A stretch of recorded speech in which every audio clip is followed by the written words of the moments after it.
वर्साचो सादो काळ 27वें सातोळें मंगळार. लोका प्रमाणे जेजू क्रिस्ताचें शुभ वर्तमान अध्याय 10 वळी 38 ते 42. जेजू एका गांवांत भितर सरलो आनी मार्था नांवाचे एके बायलेन आपल्या घरांत ताका सन्मान केलो. तिका मारी म्हणटाली एक भयण आसली. ती सोम्याचें उतर आयकूंक ताच्या पांयां लागीं बसून रावली. पूण मार्था घराच्या राटींनी बारी हारपी जाताली. ताच्या फुड्यान येवन तिणें म्हटलें, जेवणाचो सगळो भार म्हजे भयणीन म्हजेरूच सोडलो, म्हूण तुका कांयच पडूंक ना? ये आनी हातबोट घाल म्हूण सांग तर तिका.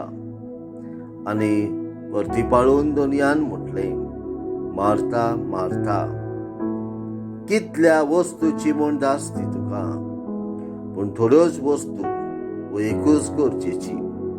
मारयेन बरो तो वाटो वेचून काडला आनी कोणूच तिचे लागचो तो कान घेवचो ना.